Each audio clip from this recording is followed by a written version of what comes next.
cults, 7 levels. These are some of the most unhinged cults you'll find on the internet. We'll begin with the weird and gradually uncover some of the more sinister, deranged, and outright terrifying cults in human history. Let's start at the tip of the iceberg. Level 1. Ku Klux Klan. The Ku Klux Klan, KKK, was an all-out violent white supremacist group that promoted hatred against anyone they deemed non-conforming to white rules. The Klan's history is divided into 3 major stages that ended in pretty bad outcomes. The first and perhaps the most dangerous Klan was the post-Confederate one founded in 1865. It began as a social club with very extremist views against people of color. This eventually turned into an all-out vigilante group with a lot of hate and, unfortunately, a lot of power. Their prime target for hate crimes: Black American citizens and everyone related. Eventually, the first Klan was shut down by multiple government acts that recognized their detrimental impact on society. The second Klan was formed in 1915 after the then founder found himself being inspired by the film The Birth of a Nation. This version of the cult expanded its hatred to include not only black people, but also Catholics, Jews, and immigrants. And although it was less violent than the first Klan, it gained traction through professional publicists. This one remained decentralized until it eventually fell apart. The third Klan was formed in 1950 as a countermeasure to the ever-growing civil rights movement. By this time, the group had fractured into numerous smaller factions and did not have a stable structure, but it continued to spread violence and hatred across the globe. It was even investigated for the assassination of President John F. Kennedy. There were a lot of sickening and disturbing events associated with the Klan. What makes everything more eerie is the very distinct, very recognizable attire. These people wore eccentric costumes that carried a distinctly spooky aesthetic. The signature pointed cone mask and their most commonly cited white robes became a symbol of their racist agenda. The Klan is infamous for its horrific acts. These include lynchings, bombings, assassinations, and other hate crimes. Although the Klan's influence has drastically reduced over the years, the ideology it spread still persists in other groups. The Church of Scientology. There's an odd saying that goes something like, "You don't get rich writing science fiction. If you want to get rich, start a religion." This infamous line was quoted by science fiction writer L. Ron Hubbard, who in 1954 went on to start a religion called Scientology. The irony is that Scientology now has more than 40,000 followers worldwide. Scientology operates on reincarnation and views humans as immortal spiritual beings. The core belief system comes from a self-help book by Hubbard called Dianetics, the Modern Science of Mental Health. In Scientology, humans are referred to as Thetans. They're spiritual beings with immortal powers who can tap into past lives to resolve lingering traumas. This process takes place through auditing sessions, where a Scientology representative uses an e-meter, a device similar to a polygraph test, to read the individual's emotions. During these sessions, certain words trigger the needle on the e-meter to move. The ultimate goal for a Scientologist is to reach the status of operating Thetan, OT, who achieves maximum spiritual clarity. Now, in theory, this all sounds harmless, beneficial even, but here's where things take a strange turn. The next belief in Scientology's system is something right out of a sci-fi movie. Scientists believe in a grand alien being named Xenu, who came to Earth millions of years ago as part of a galactic confederacy. Xenu supposedly dropped millions of humans into volcanoes where they died and became Thetans, who now roam Earth seeking peace. This is where auditing sessions come into play. They help these Thetans resolve their traumas. According to some ex-Scientologists, these science fiction beliefs are the key to becoming a true OT, but achieving this status comes with a hefty price tag. Members must spend thousands of dollars on auditing sessions. Most of these teachings are kept hidden from the public, only revealed to the highest-ranking members of the church after they've spent a lot of money. By now, the whole thing feels pretty cult-like and scammy. However, things take a much darker turn pertaining to controversies surrounding the church. The main facility, which houses about 1,000 people, is known for its extreme secrecy, and with secrecy comes many unethical aspects. People living in the church are reported to endure poor conditions. Their wages are minimal, they're not allowed to leave, and there's even the case of Lisa McPherson. She was a woman who died under suspicious circumstances while in the church's care. There's much more to unpack here that screams manipulation, intimidation, and cult-like behavior. But perhaps the most glaring issue is the hefty price tag that Scientology slaps on its enlightenment sessions. Despite its numerous controversies, the church remains financially powerful and influential. Level 2. Buddhafield Cult. A textbook cult that openly denies being one is definitely not a group that should be overlooked. The Buddhafield cult, made by the infamous Michael Jamie Gomez, was an actor and dancer. Michael had a knack for theatrics, which particularly showed from the way he would fully adorn himself in makeup. This gave him this otherworldly look that made people think he was someone of substance. Like most cult leaders, Michael was very charismatic. He would help young people through sessions conducting dance, yoga, and meditation. For a young person looking for a purpose, spiritual righteousness is always the way to go. Hence why Michael attracted a lot of people to join his sessions. Ultimately, what started as a meditation self-help group became a prime hotspot for manipulation, secrecy, and exploitation. Michael claimed to possess otherworldly knowledge. He would call himself the teacher and would essentially just label himself as God. He also encouraged his people to think of themselves as divine beings as well. His dramatic flair drew people to him widely, completely unaware of what was going on behind the scenes. These unnerving behind the scenes came out in 1980 in a documentary labeled as Holy Hell. Holy Hell was directed and videographed by a man called Will Allen. He was a member of the cult in the 80s who filmed his entire experience with it and eventually came up with the documentary. The main purpose of it was to show the world how easy it was to get caught up in extremist groups that outwardly looked heavenly. Beneath this beautiful, united culture lay a set of strict rules and control.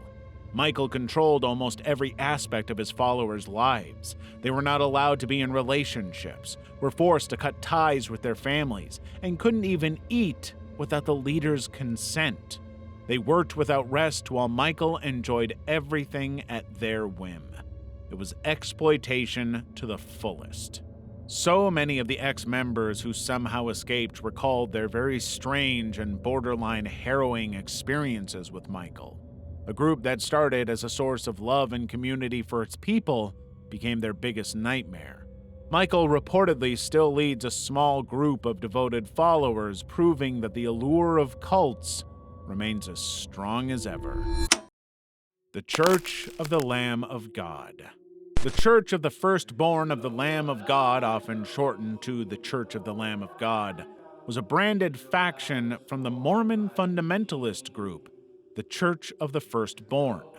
The Church of the Firstborn and its branches were known for their extreme beliefs, particularly in polygamy, with leaders often having multiple wives at once. These groups were notorious for their violence and interconnectedness. But one particular faction took things to a new level, eventually breaking off entirely. This faction became known as the Church of the Lamb of God. This particular faction was founded by Ervil LeBaron. He was one of the many sons of the original founder of the main branch, the Church of the Firstborn. The branching off came about after Ervil was unhappy with his position as second in command. Secretly, he preached to his followers that he was the true prophet of the religion. His charisma eventually led several people away from the main branch and towards his own group. which led to his banishment. Bitter and vengeful, he directed his group's focus towards retaliation and revenge. In 1972, Urville orchestrated the murder of his brother Joel LeBaron, who had taken over as the leader of the main branch, now known as the Church of the Firstborn of the Fullness of Times. This main branch had distanced itself from certain radical rituals. One of them was called blood atonement. It was the belief within the church that the only way a person could be truly cleansed of their sins was through spilling blood. That is exactly what Urville and his devotees did when he ordered the murder of his brother Joel. Afterward, Urville ordered the death of his own brother, Verlin, who went into hiding with his family. This led Urville to mastermind a raid that killed two completely unrelated people and injured dozens more. The violence doesn't stop there. Urville's thirst for power led him to order the murder of several members of his own family, including one of his mother-in-laws who threatened to go to the authorities. He also targeted Robert Simmons, a polygamous leader with his own following, and his pregnant daughter, Rebecca. Urville's relentless killing spree extended to leaders like Roland C. Allred of the Apostate United Brethren and anyone else who tried to leave or defy his church. Urville's reign of terror continued even after his son Arturo took over. Though the church itself eventually dwindled, the legacy of violence and destruction left behind by the LeBarons is still remembered. Bohemian Grove. There are a lot of New World Order conspiracy theories floating around about a group of elitists secretly pulling the strings behind the scenes. Some of these theories are surprisingly convincing, while others, well, not so much. But one conspiracy that has moved beyond theory and into the realm of confirmed facts is the Bohemian Club retreat at Bohemian Grove. Upon hearing about Bohemian Grove, you're going to think it's some sort of fiction straight out of Victorian literature, but it's not. It's a very real place located in Monte Rio, California, spanning over a 2,700-acre campground. What makes it so conspiratorial is the exclusive 2-week event it hosts every year for, well, world leaders, basically.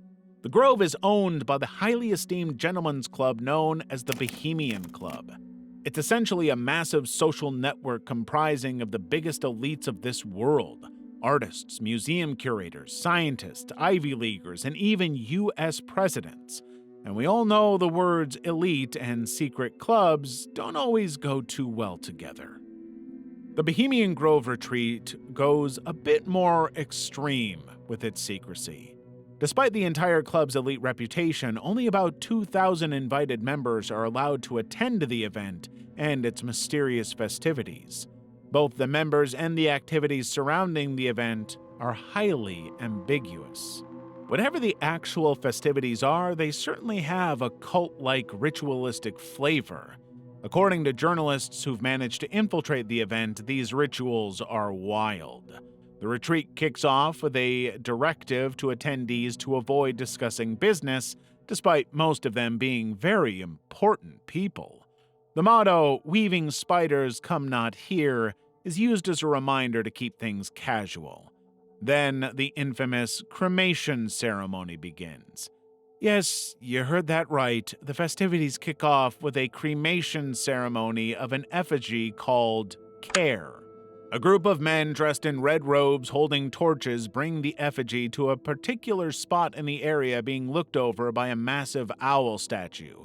They chant some weirdly ritualistic words along the lines of, "Leave all the cares of the world behind," and then proceed to burn the effigy on a funeral pyre. One notable event in the retreat is the theatrical plays. It's coded in mystery, but is famously known for having weird storylines and humor. It's also marked by over-the-top dialogues, drag costumes, and a lot of hooting from the crowd. However, that's where the intrigue stops, and reality starts to kick in. This little sojourn, according to a worker, is also pretty notorious for having guests with horrible attitudes. That's saying something considering they're actual world leaders. Other than that, members get mindlessly drunk, have little speech sessions, sing around a fire, and do stereotypical boy stuff. Apparently, that's exactly why no women are allowed to be a part of it. Notable U.S. presidents like Theodore Roosevelt and Richard Nixon have visited Bohemian Grove. Nixon even delivered a lakeside speech there, which he later claimed played a crucial role in setting him on the path to the presidency. Given the ongoing secrecy and elitism surrounding the event, one can't help but wonder what exactly happens behind those closed gates, and what influence does it have on the world beyond. Bergholz Community. The Bergholz Amish community was a breakaway group in Bergholz, Ohio, founded by Samuel Mullet. Mullet initially came from a more traditional Amish settlement, but had ambitions to form an even stricter, more conservative community, which is quite the feat given how conservative the Amish already are. Mullet achieved his goal when he was ordained as the bishop of the Bergholz Amish community in 2001. However, the way Mullet was ordained was very unusual for the Amish. Traditionally, the ordination of a bishop requires the presence of 3 other bishops. However, in Mullet's case, only one bishop was present during the ceremony. Mullet's vision for a more conservative society took a darker turn when he started to engage his followers in hate crimes. In 2006, he had excommunicated a bunch of families from the community for no apparent reason. Their sentences were overturned by a general consensus between the top brass, which allowed them to turn to other groups. However, this decision didn't sit well with Mullet. He led a series of violent attacks on members of other Amish communities, particularly those who had left Bergholz. These attacks involved cutting off the beards and hair of victims, a severe insult in Amish culture. Mullet and his followers were eventually convicted of federal hate crime and conspiracy charges. While these crimes were shocking, they weren't what truly earned the Bergholz community its cult-like reputation. The group's practices deviated from traditional Amish beliefs in several concerning ways. They rejected core values like humility, forgiveness, and peace, and engaged in actions that contradicted Amish principles of community and mutual respect. Ex-members have shared disturbing details about life in the Bergholz community. One individual described how Mullet would punish those he deemed sinners by forcing them to sleep in chicken coops and stables. Others claimed that Mullet demanded thousands of dollars from members in exchange for absolution of their sins. Most chillingly, Mullet exercised a significant amount of control over his followers, including having inappropriate relations with the wives of members. These practices set the group miles apart from the more peaceful and cooperative ideals typically associated with Amish communities. Skull and Bones Society. While the Bohemian Club's events have been infiltrated multiple times by outsiders, there's another elitist society that is still mostly enshrouded in complete mystery: the Skull and Bones Society. It's a super secret and super old Yale society that is only open to 15 of the university's senior students, all hand-selected by the previous members. Yale is home to dozens of secret societies, each steeped in mystery. Very little is known about what happens inside these groups, and no one has successfully infiltrated them to know better. Among them, Skull and Bones is arguably one of the oldest and most powerful ones. It was founded in 1832 by a businessman and a politician, William Huntington Russell and Alphonso Taft, after an academic dispute. Over the years, Skull and Bones has managed to maintain its secrecy and power within university grounds. Each year, Skull and Bones holds a special event called Tap Day, during which 15 new recruits are ritually tapped on the shoulder by older members. This basically marks the start of a new age of elites in the society's history. The group's symbol is a skull on bones with the number 322 at the bottom. Some believe the number refers to the death of the Greek orator Demosthenes, while others suggest it may point to connections with German secret societies. The Society's headquarters, ominously named the Tomb, is an Egypto-Doric-style fortress in New Haven. It's covered in skulls and pictures and is even rumored to house the skulls of different presidents and revolutionary leaders. Some of its weirdest rituals involve members crooking, which is the act of going around and stealing important artifacts and objects from other societies. Members try to outdo their predecessors each year. For decades, Skull and Bones has been the subject of scrutiny, largely because no one really knows what goes on inside. Since no ex-member is willing to speak out, people assume that things aren't as innocent as they may seem. Some even believe the group is tied to the Illuminati and has funded major wars, while others claim it has a hand in controlling the CIA. It's also worth noting that society isn't as cool and mysterious as it might seem at first glance. The society only inducted its first woman in 1991, even though Yale had been admitting women since 1969. In fact, the first female induction caused quite a stir within the group.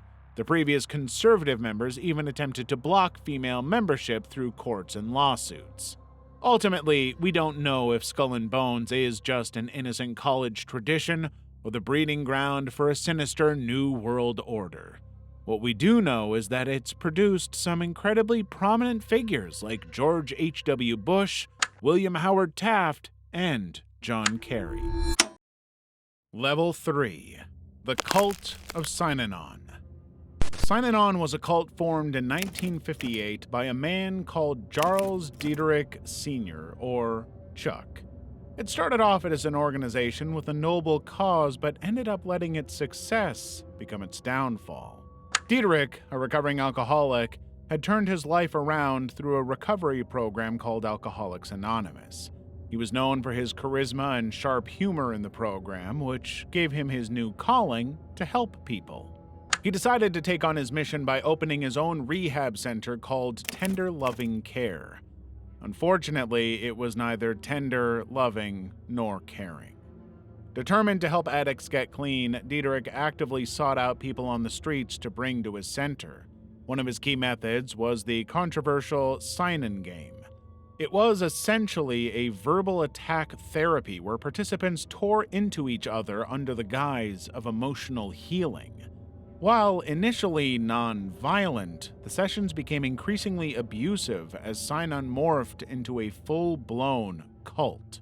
Success went to Diederich's head. Sign-On expanded into larger buildings and declared its rehab program a lifetime commitment, claiming addicts could never fully recover. Diederich even rebranded the organization as the Church of Sign-On, partly for tax breaks, partly to cement his control. The cult's darker side began to surface as reports of abuse during Sign-In game sessions emerged. Things escalated when lawyer Paul Morantz, who was helping ex-members build a case against Sign-On, was attacked with a rattlesnake planted in his mailbox. He barely survived. A police raid on one of Sign-On's buildings revealed tapes of Diederich openly preaching violence. Our religious posture is, don't mess with us. You can get killed dead, literally dead. These are real threats. Eventually, Diederich and his top members were arrested. While Diederich avoided prison due to health issues, the IRS stripped Sign-On of its tax-exempt status, bankrupting the organization. By 1991, Sign-On was officially dead, leaving behind a chilling legacy of exploitation and control. Nuwaubian Nation. The Nuwaubian nation of Moors was, by every definition imaginable, a cult. It was created in 1967 by a man called Dwight York. York was a deranged individual who started off his little venture as a Muslim preacher in the 1960s. He was part of the black Muslim group Nation of Islam and used his preaching space as essentially their mirror, until eventually he clipped off and became his own thing. In the late 1960s, York's teachings changed and he pivoted. What started as semi-normal religious sessions turned into something completely nuts. He transformed his teachings into a bizarre mashup of pseudo-religion, UFOs, aliens, and controversial social ideas. Eventually, his outlandish beliefs didn't land him into jail, they actually earned him a devoted following. Over the years, he continually reinvented himself and his origins. He claimed to be a descendant of historical figures like Sudanese religious leader Muhammad Ahmad, and even an African-American participant in the Lewis and Clark expedition. If those weren't wild enough, York later declared himself an alien from a planet called Rizq. He claimed that he was sent to Earth by a mothership. The Nubian doctrine was as scattered as York's identity. It blended ancient Egyptian symbolism, black empowerment rhetoric, pseudoscience, and a generous helping of alien mythology. York constantly rewrote the narrative, keeping his followers hooked and disoriented. Somehow, people bought into it. In the 1990s, York relocated his group to Georgia and constructed a compound called Tamaray. It was almost designed as an Egyptian-themed amusement park. It featured pyramids, sphinxes, and hieroglyphs, all smack dab in the middle of rural Georgia. The compound was as outlandish as York's teachings, and his followers lived there utterly devoted and willing to follow his every whim. But like all cults, the Nubian nation eventually began to crumble. Locals and ex-members started reporting strange behavior, and rumors about the group's activities began to swirl. None of it was good. The weight of York's harrowing crimes became impossible to ignore. In 2002, the FBI raided Tamaray, leading to Dwight York's arrest. He was sentenced to 135 years in prison for charges including tax evasion, racketeering, and most disturbingly, abuse. System Space Cult. Cults usually take years to evolve into hive-minded groups where members have no freedom or power apart from what their leader grants. However, the System Space Cult, also known as the Tsuki Project, completely sidestepped that process. The System Space Cult wasn't your typical cult per se. It was an online community that morphed into a virtual cult after its owner made bizarre claims about the world. What's worse is that the website was anime-themed and specifically targeted young, impressionable individuals seeking virtual escapism. The owner claimed to have visions revealing that the world we live in is a simulation called life. According to him, the simulation was primitive and would end in 150 years. The only way to preserve your soul or existence was to sign up for his website, System Space, before a specific date, July 1st, 2017, and become a migrant. Doing so, he claimed, would allow you to transcend to an advanced realm called LFE after death. For many people, this seemed like just another person online spinning paranoid fan fiction, a fairly common occurrence. But some impressionable followers took it far too literally. While Suki didn't explicitly instruct his followers to take their own lives, some of his statements hinted at such drastic measures. He suggested that developing dementia and old age would severely reduce the chances of transcending to LFE. He also directed his followers to destroy any evidence of their connection to System Space. Tragically, the consequences of these ideas became real. Jake Fair, a boy from Canada, became a victim of Suki's outlandish beliefs. He was found lifeless in a remote wooded area after going missing for a few days. This proved that even seemingly innocent online spaces can have devastating, tangible effects if left unchecked. Final Fantasy VII House. Cults don't always need hundreds of members to function. In fact, even a couple of people can create a fully operating cult. The FF7 House is a primary example of this, a bizarre cult that was initially dismissed as an urban legend made up by some weird people online. That is, until multiple victims came forward to share their experiences. The cult revolved around role-playing characters from Final Fantasy VII. It was started by a couple who went by the names of Jen and Hojo, both characters from the game. Jen and Hojo frequented Final Fantasy fan communities to entrap their victims. They'd bond over the game, appear empathetic, and eventually convince their targets to visit their apartment in Pennsylvania. At first, the role-playing seemed innocent. Victims recalled thinking it was nothing more than an elaborate game. But Jen's obsession quickly escalated. She would roleplay as multiple Final Fantasy characters, calling herself a soulbinder, someone connected to numerous fictional personas. Victims described Jen as manipulative and erratic, frequently changing her tone, appearance, and personality to match the character she was embodying. What started as a quirky hobby soon turned into a nightmare. Jen and Hojo would eventually convince their victims to move in with them. Once they did, the real exploitation began. The couple became entirely financially dependent on their victims, quitting their jobs and forcing their new housemates to support them. They imposed unreasonable demands and controlled every aspect of their victims' lives, including monitoring who they spoke to, who they met, and how much money they made. One victim recalled Jen's violent tantrums whenever they tried to contact family or friends, stemming from her extreme jealousy. Over time, the pair exhibited textbook cult behaviors. They were isolating victims, taking over their finances, and stripping away their privacy. Although most victims managed to leave after months of abuse, many reported being stalked and harassed by Jen even after escaping. There are countless accounts sharing eerily similar stories of manipulation, control, and abuse. The FF7 house serves as a chilling reminder that cults can take many unlikely forms. Level 4. The True Russian Orthodox Church. The True Russian Orthodox Church cult was a doomsday group that gained attention for the most unexpected reason. While cults are often known for unsafe and harmful rituals, this one managed to take things a step further. It was started by an already unsteady man who went by the name of Pyotr Kuznetsov in the early to mid-2000s. Pyotr had a history of mental illness and was an inactive architect who had just gotten divorced before he started the cult. His delusions began with bizarre religious ideas, which sadly are common among extremists. He and his 35-member group rejected identification documents, barcodes, and social security numbers.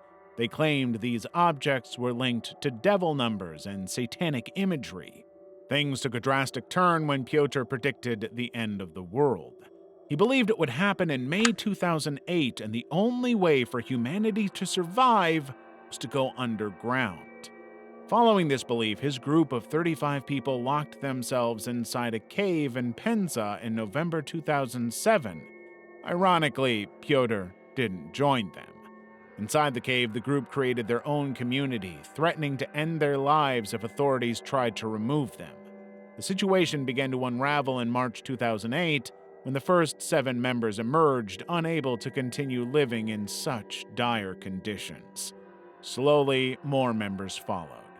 By May 2008, after Pyotr's predicted doomsday had passed, nearly all the members had abandoned the cave. The final straw was the unlivable state of the cave, which had exponentially worsened by the death and decay of 2 members inside. Pyotr was eventually deemed unfit to stand trial and sent to a psychiatric hospital for treatment. The Coconut Cult. August Engelhardt was a German author and pharmacy assistant who founded a sun-worshipping cult centered around fruitarianism. The most absurd part? Engelhardt and his followers strictly ate only coconuts. While Engelhardt claimed to worship the sun, the cult's belief system essentially revolved around worshiping coconuts instead. Engelhardt had always been fascinated by natural living.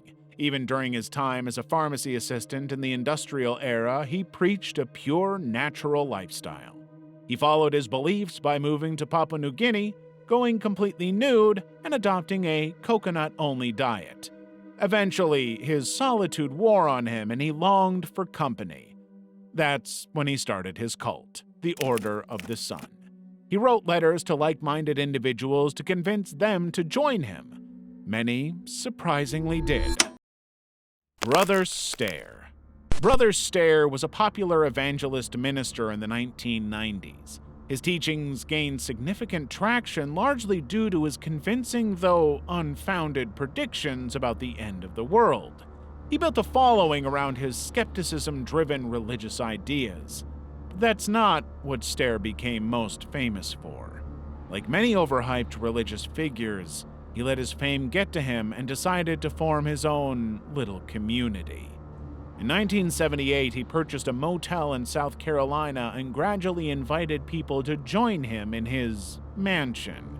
Stair encouraged his followers to leave behind their worldly possessions, or donate them to his commune, which he called the Overcomer Ministry. By the height of his influence, he had gathered about 70 people all living together in a close-knit, self-sufficient community. Roles were divided based on stereotypical gender norms. Women worked in the kitchen while men tended to the farms. Alongside managing the commune, Stair continued spreading his teachings globally through radio broadcasts. His sermons were heard in multiple countries across several continents. At one point, they aired on 120 different radio stations. Things started to fall apart when Stair faced multiple accusations of serious misconduct. One involved his refusal to allow members of his community to seek modern medical care, which tragically led to the deaths of 2 children.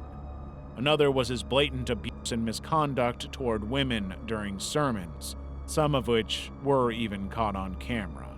Stair pleaded guilty to the allegations and was released on a $750,000 bond a month later. He passed away in 2021 at his home in South Carolina. Ellen Boarding School. The Ellen School was a behavior modification boarding school in Poland, Maine, that had come under fire for its absolutely maniacal practices. One could go as far as to consider the school's policies a copycat of the Synanon cult. The Ellen School was founded in 1970 by Joe Ritchie. Joe was a drug addict who had become clean and was now willing to help people do the same. His vision for this school was precisely that, to help troubled young people become the best versions of themselves. Unfortunately, the methods they employed were anything but ethical. The school became notorious for its vile disciplinary tactics. One infamous program mirrored the Synanon game. In it, a student would be publicly humiliated by their peers only to be followed by excessive compliments and affirmations. It was an absolutely cruel psychological push and pull. Ellen operated more like a twisted social experiment than a school. Students were subjected to a regimen of confrontational therapies, humiliation rituals, and straight-up physical violence.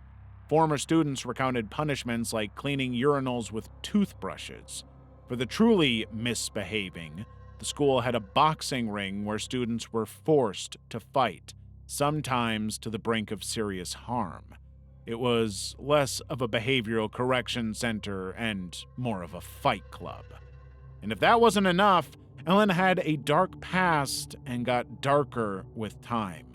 While many deaths were reportedly linked to the institution, one case in particular pushed Ellen into the public spotlight. Michael Skakel was a student at the school who had confessed to the brutal murder of Martha Moxley. Witnesses claimed Skakel bragged about the murder, saying, "I'm a Kennedy, so I'll get away with it." And indeed, he was a Kennedy. Skakel was eventually sentenced to 20 years in prison, although his conviction was overturned years later. By the 2000s, Ellen's twisted methods were coming out into the spotlight, or rather, the internet was finally exposing them for what they were. Multiple former students and victims came out to share their stories of the abuse and trauma. Eventually, by 2011, after years of mounting pressure, the school was finally shut down. NXIVM. NXIVM was a personal growth MLM company founded by the self-proclaimed genius Keith Raniere. At its core, NXIVM posed as a self-help empire. It offered these curricula called executive success programs to help people live their best lives. However, like a textbook narcissistic cult leader, Keith Raniere was way more than met the eye. He took his little 5 minutes of fame to heart and turned NXIVM into a very revolting cult. At first glance, NXIVM operated like a multi-level marketing company, or simply put, a pyramid scheme. But its real horror show was something called the DOS, short for Dominus Obsequious Sororium, or Lord over Obedient Women. It was a disgusting, secretive, all-female inner circle marked as a mentorship program. In reality, DOS was a highly abusive system targeting women. The program involved actual female victims, blackmailed with collateral such as explicit photos. These women were branded with Ranier's initials and coerced into sexual relationships with higher-ranking men. NXIVM fell apart when brave victims exposed the inner workings of the company/cult in 2017. Multiple actresses came out to the public to show the Ranier's brand forced on them. This was when the FBI had enough and finally swooped in. Ranier was arrested, and in 2020 he got 120 years in prison, alongside other high-ranking, one of which was actress Allison Mack, members who faced serious charges.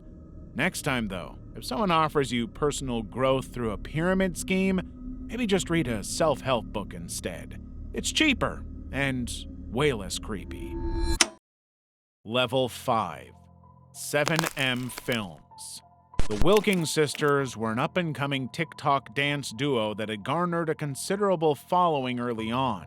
They had dominated the TikTok dance scene in 2020 and had appeared in numerous collaborations with high-profile influencers of the time.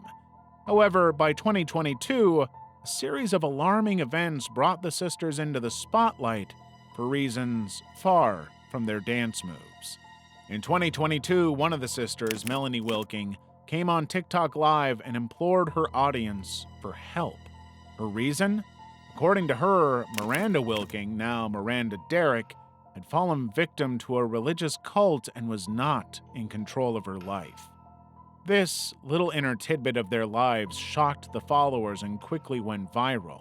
The story gained so much traction that it led to a 3-part Netflix docuseries deep diving into the alleged cult Miranda was a part of. On the surface, the cult wasn't a cult at all, but a talent agency called 7M Films. It was run by a man named Robert Shin, who was also apparently a pastor. The agency promised to elevate young TikTokers to new heights of global and financial success, and many prominent creators were signed under its management. That's where the victims started to come out about their experience with 7M. Some alleged that the agency was a covert cult that not only forced religious views on its artists, but also blatantly mistreated them. Allegations included artists being forced to give 80% of their income to a church associated with the agency, along with other forms of mistreatment and coercion. The most disturbing was the accusations of multiple forms of abuse against Robert Shin. He was reported to have been forcing his artists to cut contact with their families in order to save them from the punishment of the afterlife. As the controversy unfolded, Miranda denied her sister's claims. She maintained that she was simply pursuing her career under 7M Films management, and everything her family had claimed was only because of some personal dispute. However, we don't really know how true this statement is pertaining to the multiple other victims of the agency. North Tennessee Cult. The North Tennessee Cult, also known as the North Shields Death Cult, was a small, sadistic group of individuals with a disturbing appetite for cruelty. Though often referred to as a cult, the group functioned more like a small joint living space under the leadership of a man called Zahid Zaman. Zahid Zaman was a fraudster turned murderer who had acquired a pair of houses in the small town of Percy, Maine in North England. Soon after moving there, Zaman managed to gather a few people to room with him in the 2 houses. On the surface, Zaman was the polar opposite of dangerous. He was a wheelchair-bound man with a keen love for animals and helping people. However, that facade was only kept up for the community around him. In reality, Zahid Zaman was a sadistic predator who had a thing for hurting people. His victim was unfortunately a vulnerable person with learning disabilities called James Prout. Prout was a recently homeless man who had met Zaman in a soup kitchen in the Newcastle city center. Desperate for a roof over his head, Prout immediately accepted Zaman's offer of living with him in his two houses. However, that was unfortunately the beginning of months of vicious abuse that ultimately led to Prout's death. Zaman and his lackeys would openly abuse Prout during his stay with them.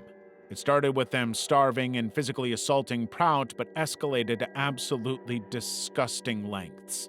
The beatings were followed by Zaman pulling Prout's teeth out, stabbing him with sharp objects, and making him perform vile acts. This ultimately took too much toll on Prout's body, and he ended up succumbing to his abuse-inflicted injuries. You'd think the abuse would stop after the victim was dead. But no, in this case, Zaman and his followers discarded Prout's body in a wasteland and took his bank details to scam thousands of pounds from his account.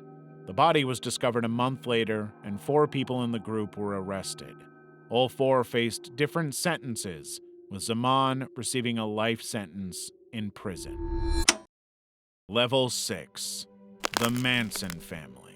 Perhaps one of the most sensationalized cults in the world is the one that went by the name of the Manson family. It was started in the late 1960s by a man called Charles Manson. Known for his charisma and manipulative skills, Manson managed to assemble a following that carried out horrific crimes under his command. Charles Manson was an aspiring musician and seasoned manipulator who had gone through a bit of a rough patch in his life. He had a very troubling childhood and had already accumulated a series of serious crime allegations against him even before he started the cult. After being released from jail for the second time in 1967, Manson moved to San Francisco. He settled into the residence of a woman and, in the near future, partner named Mary Brunner, later bringing in 18 more women. The hippie movement was at an all-time high at the time, so their odd communal living did not raise many suspicions. As mentioned before, Manson was an aspiring musician with a lack for making good music. This catapulted him into getting acquainted with multiple big names of the times, including Dennis Wilson of the Beach Boys. A music teacher by the name of Gary Hinman introduced Manson to Wilson, and the two hit it off instantly. Wilson later brought Manson into his world and connected him to a big producer, Terry Melcher. After some thorough deliberation, Melcher ultimately decided not to work with Manson. Shortly after, he moved out of his house in Cielo Drive and rented the apartment to Manson's first group of victims. Actress Sharon Tate, wife of director Robert Polanski, and her small group of friends. Manson's beliefs centered on a bizarre apocalyptic theory he called Helter Skelter, inspired by the Beatles. He thought a race war was coming and believed these murders would spark it. Drugs like LSD played a huge role in maintaining his control over the group, breaking down their ability to question his twisted ideology. Manson started his killing spree by ordering his followers to kill Hinman in July 1969. He sent 3 of his most trusted followers, Atkins, Bobby Busalile, and Mary Brunner, to get rid of Hinman and steal all his money, which they very thoroughly did. Manson himself was present at the crime scene. The second set of murders he orchestrated were the Tate LaBianca murders. On August 8, 1969, Manson ordered another set of his followers to go to the Cielo Drive and murder everyone there. Manson told them to make it as gruesome as possible. All 5 people present at the residence were brutally killed on that horrific night. This time, Manson himself wasn't present. Manson was reportedly dissatisfied with the results and orchestrated another attack the next night. This time, Leno and Rosemary LaBianca were stabbed to death in their Los Angeles home with chilling messages written in their blood. These murders solidified the Manson family as one of history's most deranged cults. He and his group of misfits were sentenced to life in prison. Adolfo Constanzo and the Narco-Satanists. Perhaps one of the most horrifying cults in history was led by a man called Adolfo Constanzo. He was a self-proclaimed witch doctor who blended the occult with Mexico's ever-growing drug trade industry. Constanzo, like 99% of other cult leaders, was known for his charisma and mastery of manipulation. He built a following around his occult teachings that committed unspeakable crimes in the name of power and protection. Constanzo was born in Miami in 1962 and was introduced to dark rituals from a young age. His stepfather was involved in Palamayombe, a religion that involved rituals using human and animal remains. By the mid-1980s, he had moved to Mexico City, where he gained a ton of wealthy clients, including cartel members and politicians, all by performing spells for protection and success. To maintain his aura of power, Constanzo formed his cult, later sensationalized by the media as the Narco-Satanists. He did it with his lover Sarah Aldrete and several loyal followers. Initially, the group sacrificed animals, but they quickly escalated to human victims. Constanzo claimed the more extreme the offering, the more powerful the results. Their crimes reached a horrifying peak in 1989 when they abducted Mark Kilroy, an American college student on spring break. Kilroy was tortured and sacrificed in one of Constanzo's rituals, which prompted a massive investigation. When authorities raided the group's ranch, they discovered a cauldron filled with human remains and a mass grave of mutilated bodies. Constanzo fled to Mexico City, but was cornered by police weeks later. Because he was unwilling to face arrest, he ordered one of his followers to kill him point blank, which the latter did. The rest of the 14 members of his cult were arrested and convicted, including Sarah Aldrete. Kirtland Cult.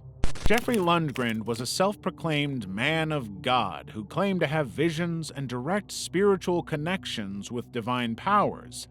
He was devoted to spreading this divine message and sought to do so by joining the RLDS Church in Ohio, Missouri, a Latter-day Saint group now known as the Community of Christ. Unfortunately, his rise to the position of a minister in the RLDS was cut short when he was rejected by the church. Absolutely galled by this, Lundgren did the only thing he could think of: create an offshoot of the group and ultimately turn it into a malicious cult. He moved his family into a farmhouse located in Missouri and eventually started to tempt susceptible people into joining him on his mission. One such family was the Avery family. They were devoted parents with 3 daughters who had lived pretty normal lives before they were, unfortunately, caught in the cult's web. Dennis Avery and his family were so entranced by Lundgren's passion that they left everything behind and moved to his farmhouse. In his teachings, Lundgren propagated the idea that he and his followers had to take back the Kirtland Temple from the RLDS. They came up with an extensive plan, but backed out just in time. Time for what? For the brutal murder of the entire Avery family. Instead of reclaiming the temple, Lundgren, his family, and his brainwashed supporters killed the Avery family under the guise of a dinner invitation. They dug a 6'7" pit in Lundgren's barn and took the 5 members of the family to it one by one. They tied them, placed them in the pit, and individually shot them. It wouldn't be until 8 months later that their bodies were discovered in the pit after a whistleblower came forward. Everyone involved was given extensive sentences. Most notably, Lundgren was sentenced to death by lethal injection. He was executed in 2006. Level 7. Rajneesh Movement. The Rajneesh Movement is a religious movement known for its ambitious take on life. While it primarily operates like a cult and has faced criticism for its controversial views, it also holds a degree of acceptance, particularly in India. Essentially, the Rajneesh movement lacks a strict set of shared values and encourages individuals to find their own paths. While these beliefs may sound noble and are certainly less horrifying than some other cults, the actions of the Rajneeshis in a self-sufficient community in Wasco County, Oregon, were far from virtuous. The cult's open philosophy bred unchecked ambition, leading to the residents of Rajneeshpuram to attempt a political takeover of the county. However, after realizing that voting wouldn't favor them, largely due to their falling out with local residents, they turned to a more sinister tactic: bioterrorism. To suppress voter turnout, Rajneeshi members poisoned salad bars in 10 restaurants in the Delhi's using salmonella. This attack made 751 people sick and hospitalized 45, though fortunately no one died. It remains one of the largest bioterrorist attacks in U.S. history. The group didn't stop there. They also attempted to contaminate water supplies and even sprinkled salmonella cultures on grocery produce and urinals. Thankfully, these additional efforts didn't yield significant results. Ultimately, these crimes were traced back to Rajneesh's overly zealous and borderline dictatorial secretary, Ma Anand Sheila. She fled to Europe, but was eventually arrested, extradited, and convicted. Meanwhile, Bhagwan Rajneesh faced deportation for immigration fraud, and the commune fell apart.